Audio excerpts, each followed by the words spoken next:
Welcome to Mom's Life Made Simple, the podcast for moms who want to go from chaos to calm, from overwhelmed to organized, and to find balance between family responsibilities and personal growth. I'm your host, Chanel Nielsen. Let's make mom life simple. Hello, and welcome to the Mom's Life Made Simple podcast. I'm your host, Chanel Nielsen. And today we're talking about good habits, why good habits are the key to an organized mom life. Good habits are those little things that you do every day that ripple out, make your life simpler, more organized, more enjoyable, and really create the future that you want to have. So we're going to dive in and talk about that. But first, our review of the week. So this is titled Do Something Good for You by Jen Zombiel. And she said, I love this podcast. It can be so hard as a mom of 4 to do all the things I want to do well and as mom and still take care of myself. Chanel leaves you feeling like you want to take care of yourself. I leave every episode with a real life takeaway I know I will actually fit in my day. Thank you, Chanel. Well, thank you, Jen. I love that so much. And that is what I want for each of you. I want you guys to leave each episode with a takeaway that's something you can actually do, something that inspires you to do things a little bit differently, to think about things a little bit differently, to create a new habit or to lock in and reinforce another one. And so that's what we're going to talk about today. So 3 reasons why good habits are the key to an organized mom life. Number 1, habits are the ultimate form of simplicity. They're so simple because when you're executing a habit, when you're doing a habit, you don't have to think about it. You just do it. Habits don't take a lot of thought work. They don't take a lot of decision. You've already pre-decided. You've already created this habit and your brain just gets to shut off. Actually, you use a different part of your brain when you're in habit mode than when you're doing something new, when you're learning something. And so your brain switches to this. It's almost like a well-worn path in the road. Your brain switches to that. And so it becomes easy. It becomes simple. That means, though, that it's super important that we intentionally create our habits because that well-worn road in our brain is just as true for our ice cream and Netflix habits every night as it is for our exercise habits that we want to have. Once we've created that habit, it becomes easy. So we want to make sure that habits are created intentionally so they support the life that we want to have because it's going to be easy to do the things that you have created habits around. Creating habits are also simple because they save time. There's none of this like, what should I do here? How should I do it? What's the next step? This kind of back and forth that we do in our mind trying to decide what we're going to do. Habits get rid of all that excess. They get rid of all that mental clutter. We just go and do the thing. We just execute. And it also, because we're not stuck in that decision-making process where we're still figuring stuff out, it helps us get rid of excuses. So we don't have to have this debate. Quick example.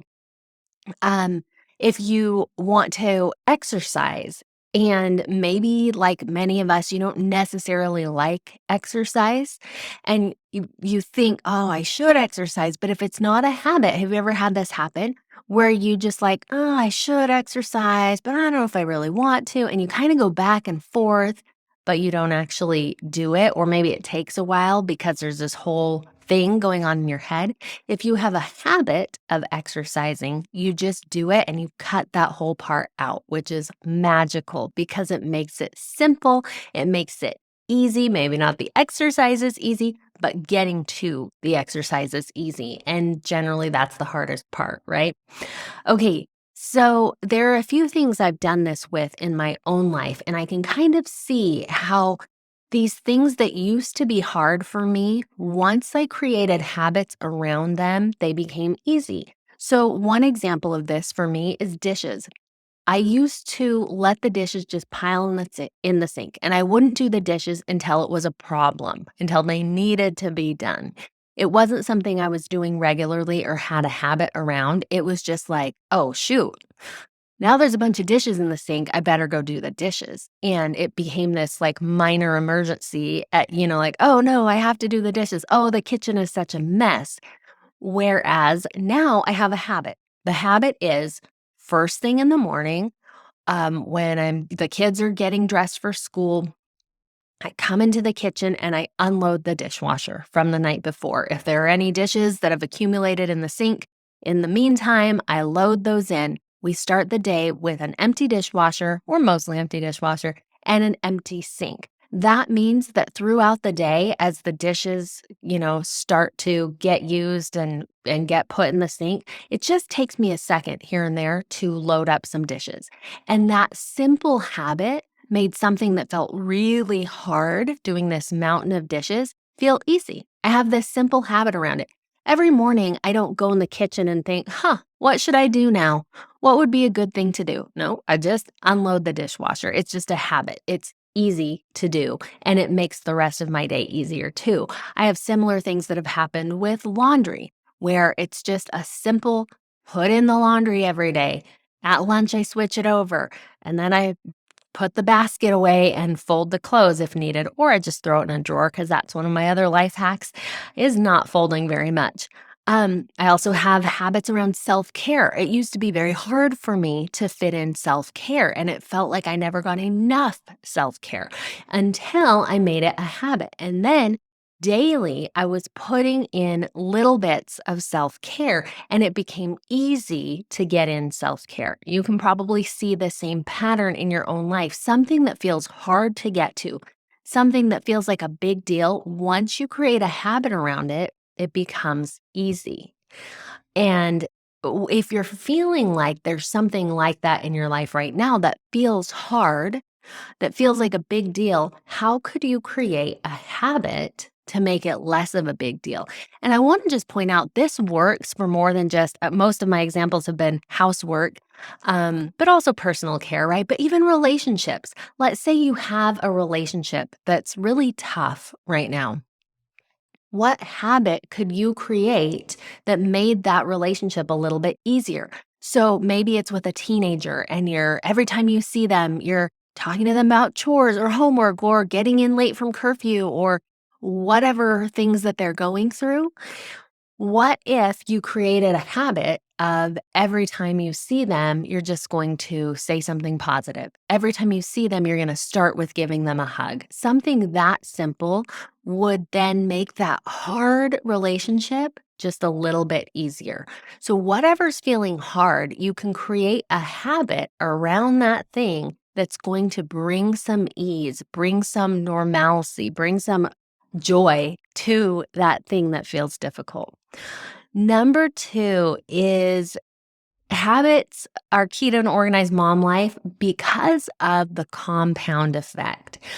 So, the very point of habits is doing something small over and over and over and over. A habit is a habit because of the consistency, because it's something that you're doing over and over. And that means the small habits add up over time. Each day's worth of habit is not that big of a deal in the grand scheme of things. It is the point, it's the fact that it compounds over time that makes it so valuable. The other thing that happens when you're daily repeating this habit, it's giving you evidence, it's giving you proof that you are the kind of person who does that thing. So, what does this mean? I want you to think about, when was the last time that you exercised? Now, for some of you, it's going to be a really easy answer. I exercised this morning, right? For some of you, you're going to have to think back a little bit further. Now, the farther back that you have to think, the less that you're going to identify with that thing. So if you say, well, I haven't exercised since my last kid was born 3 years ago, you're not going to really feel like a person who exercises. But if your answer is, the last time I exercised was this morning, you're going to feel like a person who exercises. You're going to identify as a person who exercises. Even if, like me, the last time I exercised was this morning, I did a 20-minute yoga video on YouTube. It was 20 minutes. It wasn't like a huge deal. But do I feel like someone who exercises? Absolutely. I do yoga every single morning. I have evidence of that I'm a person who exercises because I have evidence from that every day. Every day I'm proving to myself that that's who I am. You can kind of see this in lots of areas. When was the last time you ate vegetables? If you think you're a healthy person, right? And like, oh yeah, I'm someone who's really healthy, but the last time I ate vegetables was in, 2011, then really you don't have that evidence to kind of prove to yourself that you are who you say you are. When was the last time you read to your kids? When was the last time you, whatever the case may be, right? There's lots of avenues that you can go. Whatever that thing is, it's proving to you, it's showing you that you're making progress, that you're doing something toward the person that you want to be. Um, as the evidence stacks up, the results also stack up. So even though only 20 minutes of yoga might not, be this huge, amazing, long workout, the results stack up over time. I get stronger, I get more flexible, I get all of the benefits of yoga slowly, daily over time because I'm putting in that little bit of effort. I asked my family what were some things that they had done a little bit over time that they had seen results only after a while. And my husband said, so he has a bad back that's been bothering him, and he started doing stretches. He does stretches morning and night, and it's pretty short. I want to say it's like 5 to 10 minutes. He just does a few stretches he does. But over time, it made a difference. And this is really key because at the beginning, those stretches didn't make a huge difference to him. He didn't feel it right away. But as he continued doing it, his back started feeling better. We're not totally out of the woods yet, but it felt better. And he saw the benefits, but only after a while. My son said that this happened to him with brushing his teeth. He said, when I first brushed my teeth, they still looked yellow. He was getting in the habit of twice a day brushing, and he didn't really see a difference until over time, now his teeth feel cleaner and they look whiter. And he was feeling really proud about that. And the other thing that he said is, and this warms my mama heart, he said reading his scriptures was something that he did a little bit of every day, but he didn't see the results until later. And I said, well, what? Like, what were the results? And he said, you know what? I understand them now. Like before, I would read it, but I didn't really get it. I didn't understand what I was reading, but I kept reading. And now I have a deeper understanding. And how cool is that? I think that that can be true for a lot of us. All right, number 3 reason why good habits are key to an organized mom life is because habits shape our lives. So imagine yourself 20 years in the future. What's your health like? What's your marriage like? What's your finances like? Um, Whatever those things are in the future, is because of your habits today. So this is not some big thing you need to do right now. It's not like, oh, if you do a 3-day juice cleanse right now in 20 years, you're going to be perfectly fit and toned and skinny and healthy and all those things. Actually, it's the daily consistent choosing vegetables over Taco Bell that's going to make a much bigger difference in how you look, feel, and in your health in 20 years. Same with your marriage. It's not like a big weekend trip or week-long trip to Italy or something that's going to make the difference for your marriage in 20 years. It's daily connection. It's spending time together every day. It's checking in. It's doing those things and putting in those deposits into your marriage bank account. And on that note, same with finances. It's not like winning the lottery today is going to um, change is likely to change what your financial situation is in 20 years. And you might argue with me on that one. You might be like, yeah, but if I won, $50 million, of course it would make a difference in 20 years. Well, how often do we see people win the lottery and then just spend it all because their habits haven't changed? And a few years later, they're back to right where they were before they won that money. Um, if our habits don't change, whatever comes our way is not sustainable. Our habits are what shape our lives. And as I was thinking about this, I thought of this place. Maybe some of you have been there. There's a beach down in Southern California, San Clemente Beach, and there are these cliffs that have been kind of eroded by water and wind. And what happens is when it rains, the water drips down the cliffs. And you've probably seen cliffs that look like this with formations and kind of patterns carved out from water over time. There's probably something in your local area that you can picture that is the same thing, little drops of water that has formed this beautiful landscape.